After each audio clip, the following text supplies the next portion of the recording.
Hello everybody, my name's James. Welcome to the breakfast stream, and can somebody on the live stream let me know that the audio sounds okay, because I'm a bit paranoid because I've spent half hour trying to get the audio working. I've got an alternative. I think we're up and running, but I don't want to say too much till I know that we are. This is what happens when you try and do work when you've got a raging hangover.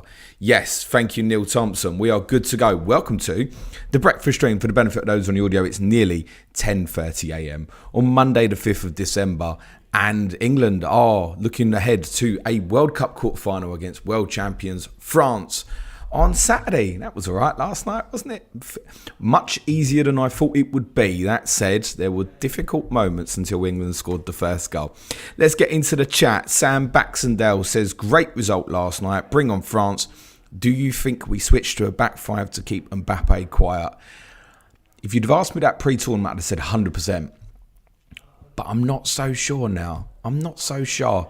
Are we at a stage where we should make them worry about us? What's worked for Gareth Southgate's England has been tailoring systems and formations to deal with the opponent and their weaknesses, or to stop their strengths. Will he revert to that? It doesn't feel as obvious as it did for, say, Germany in the last 16 of the Euros. He could stick with this. I mean, I was talking with someone in the office this morning about it would probably be Jordan Henderson would have to come out of the team. Does he want to take him out of the team? Can't take Jude Bellingham out of that team at the moment. So could he just go with, I mean, that was way more of a 4-1-4-1 for large parts of that game yesterday rather than a 4-3-3, which is part where I think Foden was included. Will he go to the back five, or does he trust it to be the back four and have Walker and Stones on that side? I don't know the answer. Honestly, I'd have been absolutely certain pre-tournament it would be back to a back three/back five. But I'm not so convinced now, actually. It certainly would be Kieran Trippier would come in. I'd be fairly certain of that if that's what he was to do. He'd obviously play Walker as a right-sided centre-back. But my instinct this morning is he might stick with it. He might just think, do you know what? On a little run here. I don't know. I mean, the other thing to say in terms of keeping Mbappe quiet, as many as you would have seen, yes, it's impossible. Just make the best of it and hope that you have a combination of he's not at his 100% best. And we are at the same time, because we can put everything in place to stop him and he can still beat us because he's that good. So I'm not convinced. I think if France didn't have Mbappe, I think we play a back four. That's what I would say. So should we change because of one player? Admittedly, as said, it's a player that can beat us on its own. Andrew Jarvis says, morning, James. Hope you're well. Sky question. Who would you captain today from Brazil? Richarlison, Vinicius or Marquinhos? Good luck for the day. And to you too, my friend. I haven't quite decided what I'm going to do yet. I've looked at a couple of combinations. So Richarlison will probably definitely be coming in for me. I've already got Marquinhos and Thiago Silva. So I'm looking at a couple of combinations where I might add Eden Militao and go for a third. But I'm looking at sort of Richarlison is going to be one, definitely. And then is it Neymar and Vinicius Jr. with? Or do I just go for one and wait for Spain tomorrow, considering I'll still have 3 Brazil? But I think that's not likely. And Richarlison's definitely going to be one. And it's probably one more and then hold a final for tomorrow. But I could just go for 3 and leave myself with 5 Brazil today. But then that would leave me with Joss Laporte for Spain tomorrow. So I think it's probably going to be 2. Richarlison will definitely be 1. I think captaincy will be Marquinhos for me. I think, Andrew. I think yesterday and Saturday, Messi and Mbappe didn't feel like it could be taken on. Today it does. I am a little conscious with Neymar. I think you can spin the narrative either way. We think he's going to start. But is he desperate to get on the score sheet because he's obviously missed out during the group stages after the first game? Or do you go down the narrative of, well, maybe he's not 100% fit? His fitness should be fine because it's not been a long-term injury. It's presumably something that's been troubling, but do we know if he's at 100%? I don't know. I think you can spin that narrative either way. So I think it'd be Marquinhos for me, Andrew. Shamil Galani says, what do England need to do to beat France? Team tactics, etc. I think we're obviously all on a bit of a high after last night, which is okay. We're allowed to be. And my instinct is go again. Go again and go for them, because I mean, I only watched the first 75 minutes for France yesterday. Once Mbappe scored the second, that was enough for me, and I headed out to watch England. But they're vulnerable. You can play through them quite easily. I tweeted this just before the first goal, actually. And just as Poland nearly took the lead, that you can play through them. They can't press. They haven't got the personnel or the players to do it. And actually, you can play through the midfield lines without too much difficulty with Demiva. I think Griezmann's adapted his role and his positioning really well. He's playing really well for them. But France without Mbappe, I wouldn't fear. I think they're vulnerable. I watch Hugo every week. He's got a mistake in him, as much as it pains me. I love him to death. But I think we can score. I certainly think we can score at the weekend. Koundé at right back doesn't feel right. So I almost feel like we shouldn't go in scared. We should take them on. That means being extremely cautious of the counter-attack. I think what will surprise people on Saturday as it stands is I think we might have more of the ball. And I don't know if that's something we're comfortable with, because we would expect against big opposition to have less of the ball. And it might be that we get locked into a fear. I think if we change to a back three, then yes, maybe we'll have less of the ball. But I think if we play a back four, I think we'll have more of the ball. And I think that's going to surprise people. But we know what the obvious dangers are. Kyle Walker has got to have the game of his life. It's as simple as that. Or we're probably not going to win.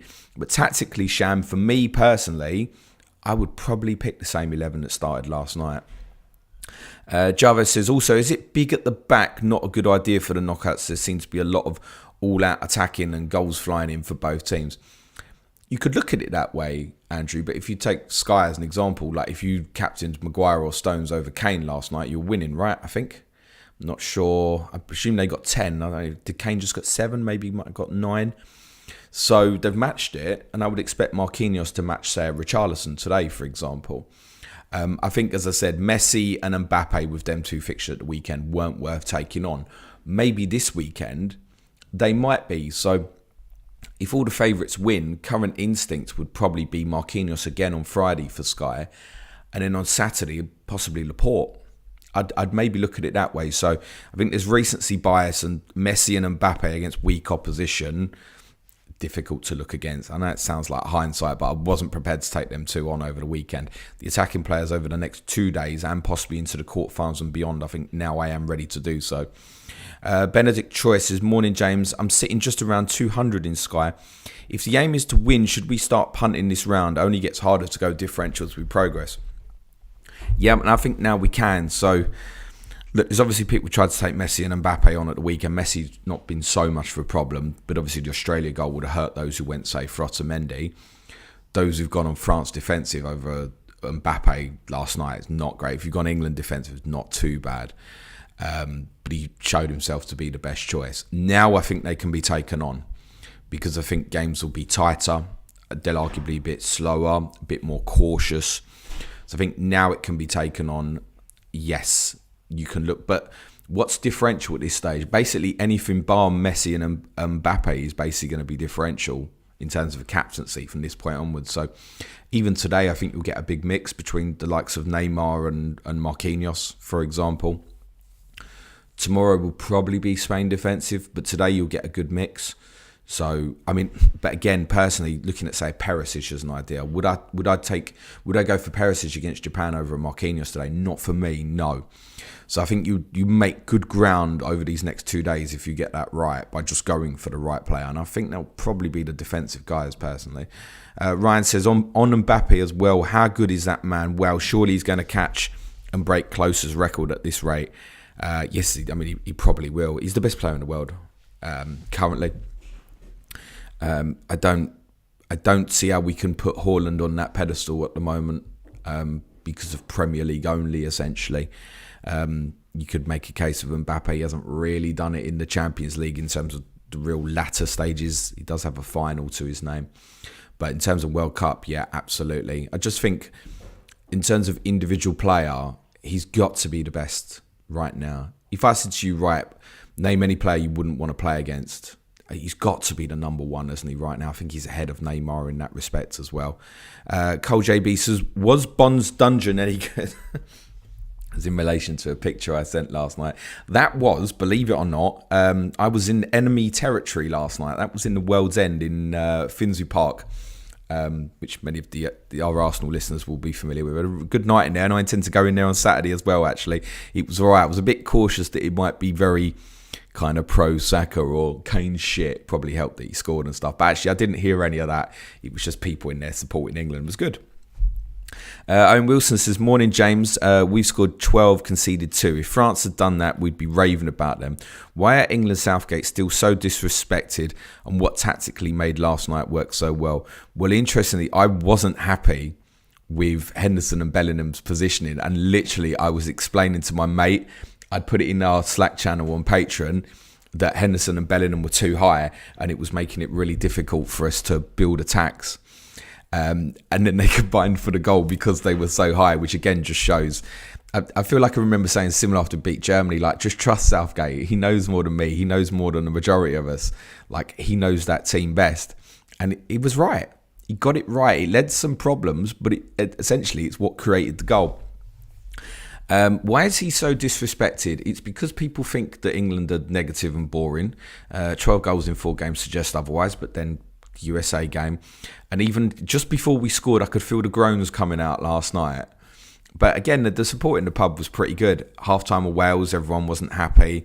Iran, people weren't happy till the first goal went in. No one's ever happy till the first goal goes in. 12 goals scored is really good. We've got great attacking players, probably the best kind of collective in terms of depth that we've had. It's obviously a real shame that Raheem Sterling's gone home. It's obviously terrible what's happened to his family. I wish him well, obviously. But England have depth even without him now. We've been able to bring Rashford and Grealish into the game. I mean, it's super depth in those attacking positions. So we're very blessed. And I think he's realising now he's starting to get the best out of it. The problem is, Owen, if we lose at the weekend, people say, oh, you've played a good team now, you lost. Of course we could lose to France. And I make France slight favourites. But I think it's slight rather than massive, and I think we've got a real chance against them. Gareth Southgate is not fashionable, right? He's not Klopp, he's not Guardiola, he's just Gareth Southgate who managed Middlesbrough.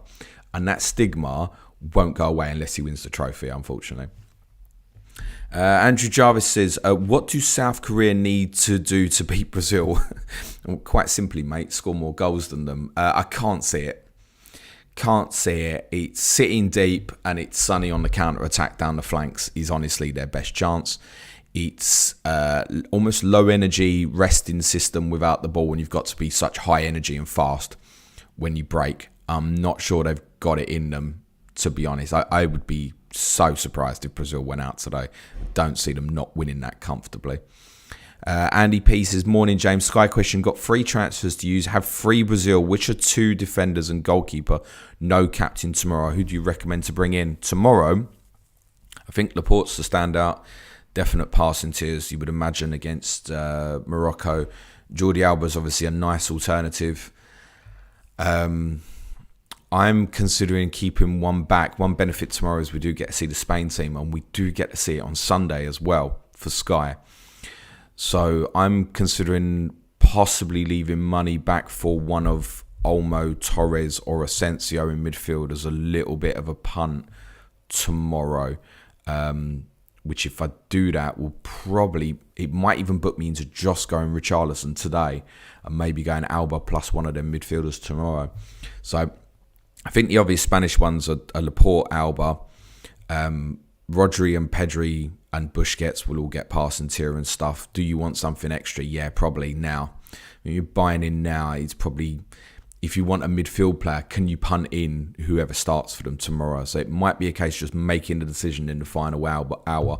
I would definitely want Laporte tomorrow. If you've already got Brazilians in place, I'd prioritise that for tomorrow, I think. Rhino says, morning James, how's the head? It's been better, but it's not terrible. Obviously, keeping Mbappe quiet is going to be crucial, but is there a danger we fixate on that? France got to be worried about our attack. Can Defo expose their left flank? Yes, we can. What they tend to do is to draw Rabiot out, which I think was a big problem, but Griezmann is sitting in a bit deeper, and I'm sure the issue is you can't overload that side. You don't want Walker going beyond Saka. He's got to stay.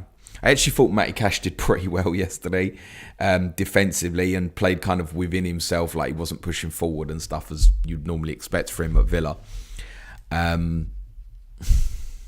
Yeah, we can fixate on it and there's a danger in it, but the reality is if we stop Mbappe, we can beat them. And if we don't, we can't.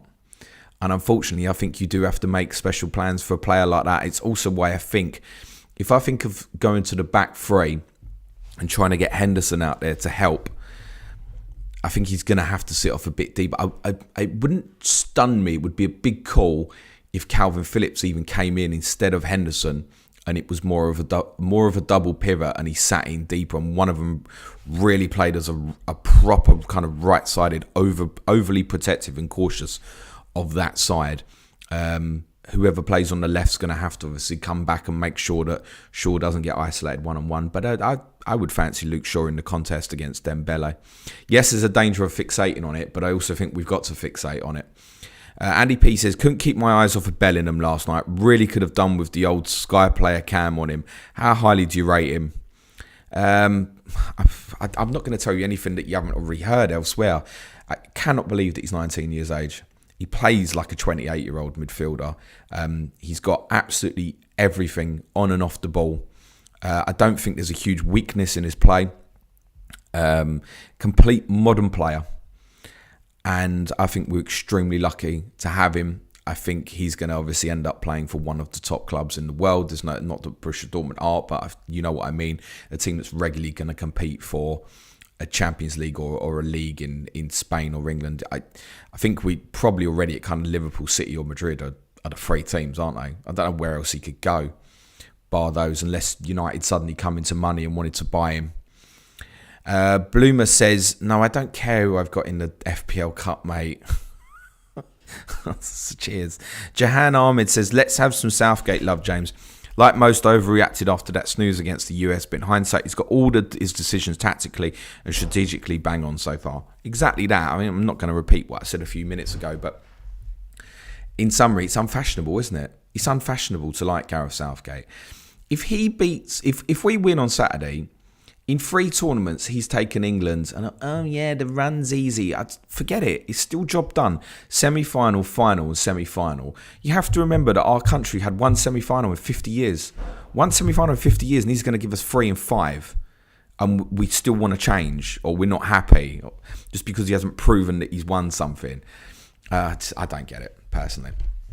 And obviously, if we lose Saturday, people call for him to go. It's like, you've either kind of got to be top of the mountain or right at the bottom of it in terms of England fandom. It's either all in or all out. There can't be an understanding that if we lose on Saturday, it's because we lose to a good team. Jahan says, do we go to a back 5 versus France? Want to hear what you want us to do and then what you expect us to do. So I kind of covered it during the start. I would stick with the back 4.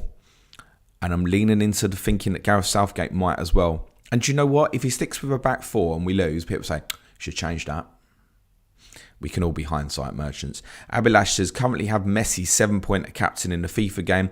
Would you switch captain to Bruno, Richarlison or hold? 7 points? Move it, mate. Live a little. What's the 7 points going to do for you? I mean, the real advice is do what I did and move it to Mbappe yesterday. But yeah, I'd move it, mate. And I'd go Richarlison off the 2. Razan Fleur says, I did not play any World Cup fantasy games. Instead chose to learn a Portuguese language on Duolingo in this time. Was it a good decision? Absolutely, Roseanne. Absolutely. She also adds, now I feel refreshed to play FPL when Premier League resumes. On that note, Clash of the Correspondents returns Thursday. Chelsea versus Bournemouth with Gary Mantle and Neil Grover. Sashin says, morning, James. In the FIFA game, I used one of the 4 transfers to bring in... Do we get 4 transfers now? To bring in Foden for the game last night. And now have 4 England going into the quarters. Any update on Sandro? I may have to use another transfer. I think he's going to play. We think. I can't remember. Sorry, I can't remember the name of the account that's been tweeting the teams, but they've been generally spot on so far. And I want to say I think Sandro was in it.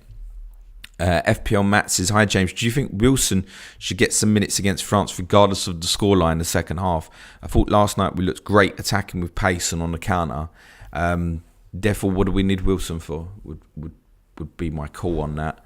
I'm mean, I don't see that. I think Wilson's done really well against Iran and Wales when he's come on, but to use him regardless of the scoreline, I don't even think he'd be getting used if Harry Kane come off, to be honest, Matt. Andy P said, played a lot of fantasy football games over the years, going back to the Telegraph when you had to send your team off in the post. Is this FIFA World Cup the worst you played? Yeah, it's absolutely terrible. Absolutely terrible. I wish we'd never promoted it in any way. It's awful. For those who want to keep score, I'm about 3,500 or something. I'm not doing too badly, but yeah, it's absolutely terrible. I've got no interest in it. Exactly what Sashin said. He said he's used one of 4 transfers. I didn't even know it was 4 transfers now. I mean, we're all unlimited anyway, but I'm not intending to use any of them unless I've got a player who doesn't start. So I've minimal interest in what that's doing. It is a terrible game. This is why, and I've said this before, people say, what would you change about FPL? And quite often I say nothing, because the simplicity globally works for people, right? The only good thing about that FIFA game is I think the power captain is quite interesting, which I haven't used yet. I think as a concept, that's arguably more interesting than a triple captain. But I also think you have to make a bigger call with the triple captain, whereas a power captain, you just end up dumping it in a double game week, wouldn't you? So, yeah, again, I'm happy with the way FPL is. I think the World Cup game is awful. It's way too complicated for the average person. Every day is, can I do this? Can I do that? I see questions every day. Andy P says, that's what we've done. Steve says, what's the key to beating France? Again, scoring more goals than them, mate.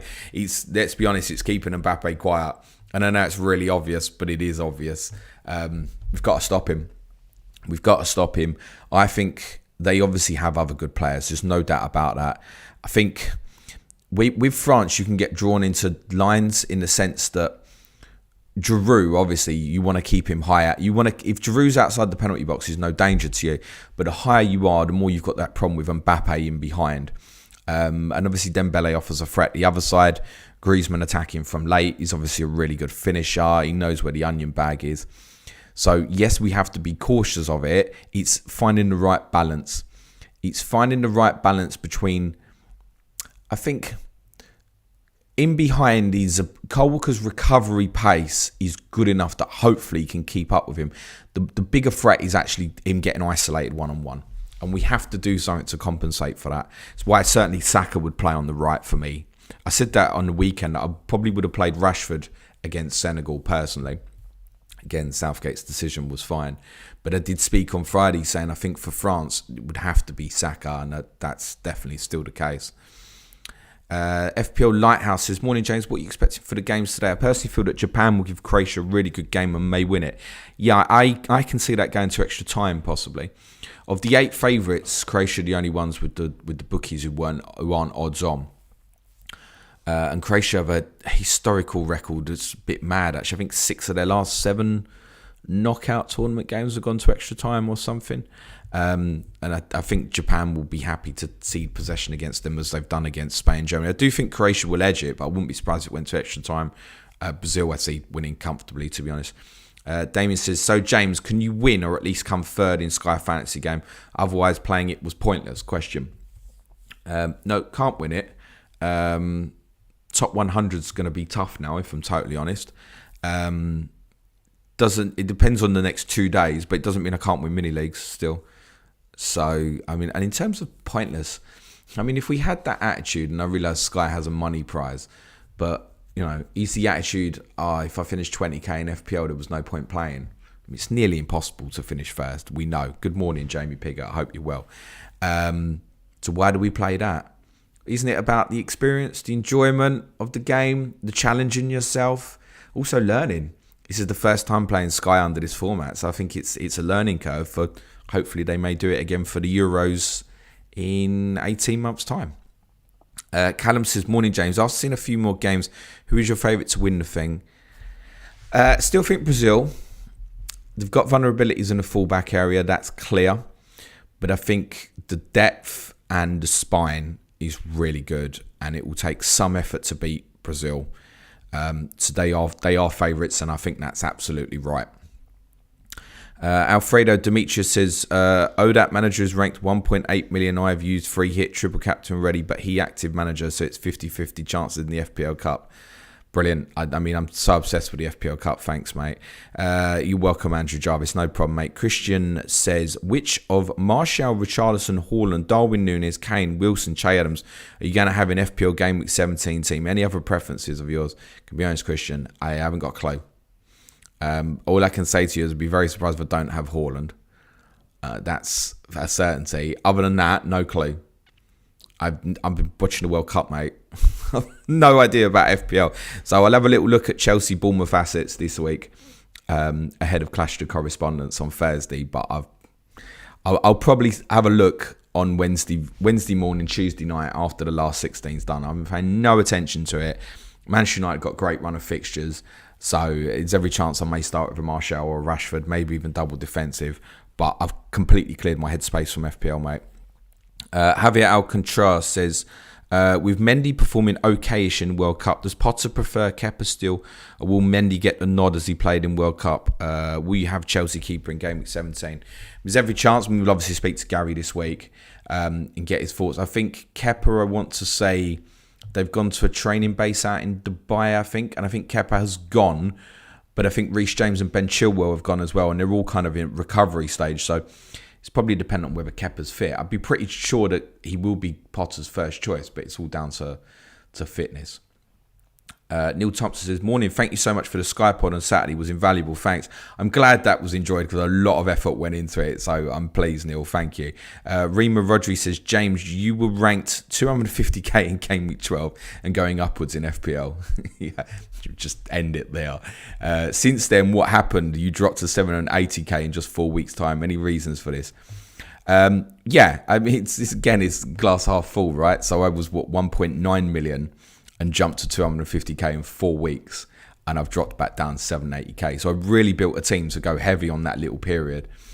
And I've been up against a few kind of late wildcarders and stuff. Decisions I made didn't work out in terms of transfers and stuff. So, I mean, if you'd have said when I wildcarded that I'd be at 780k at that point, I probably would have taken it, because so many people have obviously had tough starts. So that's okay. Chance to reset now is good. I just think I did wrong decisions.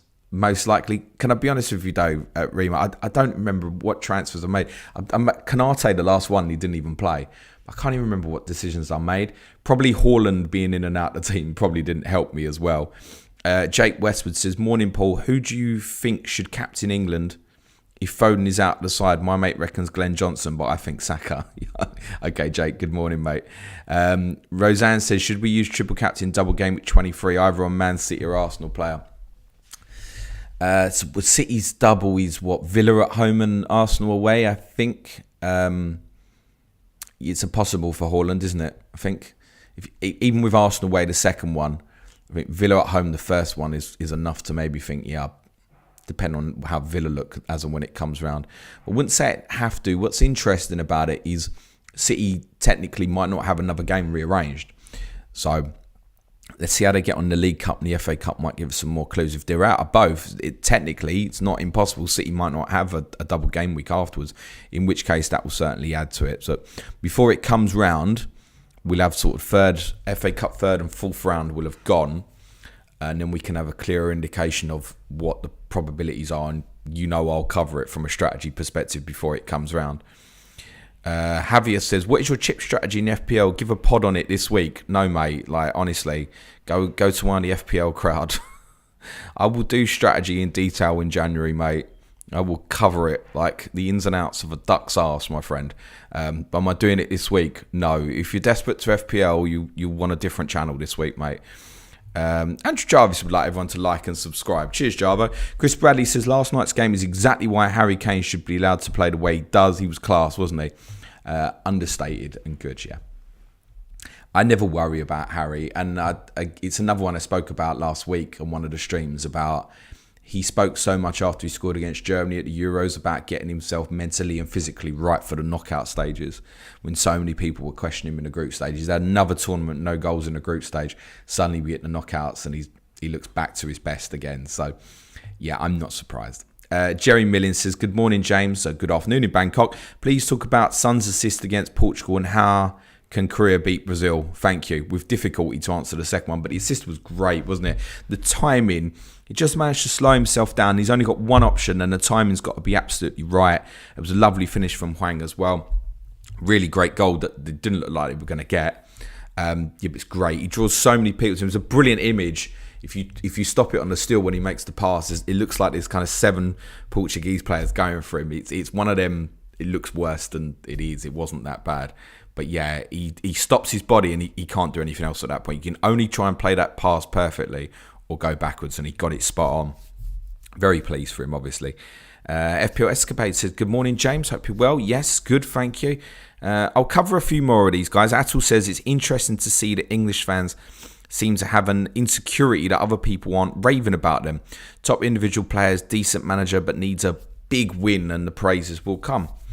I keep hearing this about insecurities and stuff. Arrogance is the other thing that's been mentioned. I don't know about that. Atul says also He-Chan Masterclass coming up today. Maybe. James Morgan says Olmo has played every minute so far. Does that make him a rotation risk? Does it mean he's nailed? I don't think we can ever be too sure what Luis Enrique is going to do, which is why it's nice to have the benefit from the fantasy perspective that we'll see the Spain team in most formats before having to make a decision. You wouldn't surprise me if he came out of the team. Wouldn't surprise me. I imagine he probably will play. Billy Anderson says, yes then, James, you hero. Skymo's looking at Mbappe, Maguire, Stones out. For Silva, Marquinhos and Perisic has all played before others if they go through. Good plan. Yeah, I mean, if you want the game, Brazil and Croatia essentially will play today and on Friday before you can obviously go back to France or go to Spain on Saturday instead, whatever you want. So yeah, Brazil-Croatia players should be bought today. Yeah, no question. Just be cautious of making sure you've got something Spain tomorrow. And I do think it's worth saying, I think Morocco will give them a really tough game tomorrow. I don't think that's a gimme for Spain at all. Like if there was to be a real shock, I think it will come in tomorrow's games. I think Japan beating Croatia wouldn't be a huge shock anyway. But I think both Spain and Portugal might be in danger tomorrow. I would expect both to go through, but I wouldn't be surprised if they have to go the long route via extra time and stuff to do it, actually. Atul says, can you do a Darth Vader impression? Maybe a Batman one. Slap your best impression as the podcast intro. I am your father. That's terrible, isn't it? I can do a good Bane. Oh, the Batman. Harper says, Harper Tiny Toe says, with only Marquinhos as captain tonight for me, am I hoping for a career goal in Sky? Probably. Yeah, I'm going to have 2. I think there'll be a few out there. We'll have 3. Andy P says, thanks for answering my questions earlier. When do you plan to resume FPL and Sky FF Prem content? When's Suj going to do a bit with you? So I'm going to do the breakfast stream again tomorrow, and I will do it on Friday. It might be a little bit later Friday because we've got a meeting at Harry's nursery, which should finish about 9:30. So it's literally depending on how quickly I get here. So it might be more like 10:30, 11 o'clock on Friday. Wednesday, Angus McPhail is going to join me for Sky Fantasy Pod, which is going to be World Cup based. As said, Gary and Neil will be joining me for Clash of Correspondence on Thursday. Got 4 more Clash of the Correspondence before we restart. I think next week we'll start thinking about it again. So I think what we'll probably do, I think we'll probably do a main pod on Monday where maybe we do kind of like a game week review style kind of review of the World Cup quarterfinals. Might be quite nice to do a bit more detail on it because they're likely to be all big games, aren't they? And look ahead to the semis, and we can take on some FPL kind of first thoughts there, I think. The rest of next week I haven't given too much thought. There'll probably be 2 COTCs next week, 2 the week after. So we'll slowly move back into it. Like, if people got FPL questions they want to ask now, it's absolutely fine. I can only answer honestly and say I couldn't give a shit about it at the moment. I couldn't tell you the price of half the players in the game. I've completely switched off from it. I haven't really looked at the fixtures. I know United, as I said, have got a really good run. But I will slowly, once we get to kind of Wednesday, Thursday, and there's a break in the World Cup, I'll start thinking about it. And yeah, we'll slowly move back towards that. There'll be plenty of FPL content before we restart. Don't worry about that. Above average FPL. On a scale of 1 to it's coming home, how are you enjoying the round of 16 so far? Well, we won, so I'm enjoying it. I think the games have gone to form. I thought Netherlands did well on Saturday. I thought it would be a more difficult game for them. I think USA got suckered by the same goal twice. Yeah, it's been all right. It's interesting that I covered this on the Sky Pod I did on Patreon on Saturday, that got 7 odds-on favourites in the last 16 to win inside 90 minutes, and that's quite unusual. So I think we will have a sneaky. There'll be a shock somewhere, but will there? There might not be. Yes, I'm enjoying it. From a scale of 1 to coming home, I'm at Vindaloo. Damon Rosowski says, does Bournemouth have a new manager? They do. Gary O'Neill has been appointed permanently on an 18-month contract. They were in talks with Marcelo Bielsa, but it fell through. Jeffrey Okafor says, Argentina versus England final. Well, we'll leave it there, and I'll say that would be the dream, right? To take on Messi in the World Cup final, in possibly his last ever World Cup match, would be absolutely incredible, wouldn't it? Thanks very much, guys, for those who joined in on the stream live. Sorry if the audio is a little bit more echoey, and sorry for the delay. Enjoy the rest of your day. Enjoy the football. And for the benefit of those on the audio, cue music, please, man-child.